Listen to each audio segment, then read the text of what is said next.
Bhosale garden उड्डाणपूल सुरक्षित सातत्यपूर्ण पाठपुराव्याला यश। हडपसर येथील भोसले गार्डन उड्डाणपुलावर कठडा स्पष्ट दिसत नसल्यामुळे वारंवार अपघात घडत होते।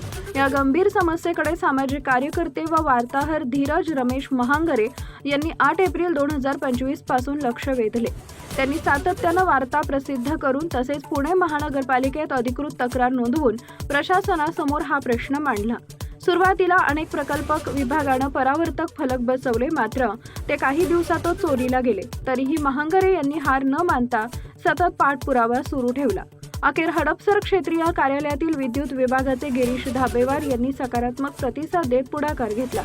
त्यांच्या सहकार्यानं उड्डाणपुलावर अतिरिक्त दिवे खांब बसवण्यात आले, तसेच कठड्यावर पिवळा लाल चमकणारा इशारा दिवा लावण्यात आला। 8 एप्रिल 2025 ते 19 एप्रिल 2026 या कालावधीत सातत्यपूर्ण प्रयत्नांमुळे अखेर अपघात टाळण्यासाठी प्रभावी उपाययोजना करण्यात आली आहे। टाइम्स ऑफ महाराष्ट्र न्यूजसाठी पुणे शहर प्रतिनिधी धीरज महांगरे यांचा रिपोर्ट। नमस्कार, मी धीरज महांगरे, पुणे शहर प्रतिनिधी टाइम्स ऑफ महाराष्ट्र। आज आपण आलेलो आहे हडपसरमधील भोसले गार्डन येथून जो उड्डाणपूल स्टार्ट होतो तिथे 8 एप्रिल 2025 पासून आपण या उड्डाणपुलाचा कठडा दिसत नसल्यामुळे जे अपघात होत आहेत त्याबद्दलची तक्रार PMC मध्ये करत होतो। सातत्याने तक्रार केल्यानंतर आणि फॉलोअप घेतल्यानंतर प्रकल्प विभागाकडनं काही प्रयत्न करण्यात आले। त्यातील त्यांनी रिफ्लेक्टर बोर्ड लावले आणि स्प्रिंग स्टिक्स लावल्या, पण त्यांनीही काही फरक पडला नाही। अपघात हे होतच होते, कारण का मधल्या काळात कुणीतरी ते रिफ्लेक्टर बोल्ट काढून घेऊन गेलं।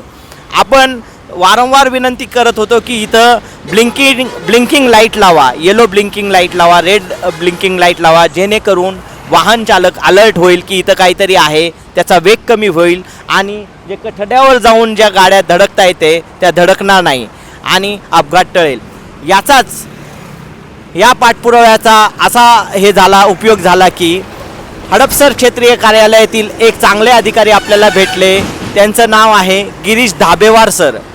त्यांच्या विशेष सहकार्यातून त्यांनी आपल्याला इथं हा एक मोठा पोल लावून दिला की ज्याच्यामुळे इथली प्रकाश व्यवस्था जास्त वाढली। इथं जो अंधार पडत होता तो नष्ट झाला आणि त्याचबरोबर इथं हा जो काही पोल लावला आहे त्याच्यावर त्यांनी 2 येलो आणि रेड ब्लिंकिंग लाईट लावून दिले। तर सांगायचं हेच आहे, त्यांच्या विशेष प्रयत्नामुळं आपल्याला हा सगळं लावून मिळालं, ज्याच्यामुळे अपघात हे निश्चितच वाचणार आहेत आणि ह्या त्यांच्या विशेष प्रयत्नामुळं एखाद्याचा जीव वाचेल, एखाद्याच्या होणारं गाडीचं नुकसान वाचेल आणि अपघाताला आळा घालण्यासाठी त्यांचं सहकार्य हे फार मोलाचं ठरेल।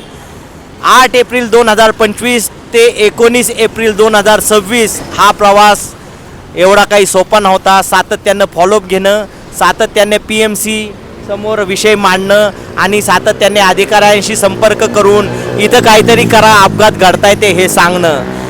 पुन्हा एकदा सांगावं असं वाटतं, कारण का जो प्रामाणिक काम करतो त्याचं नाव घेणं, त्याच्या कामाची पोचपावती देण्यासारखं आहे।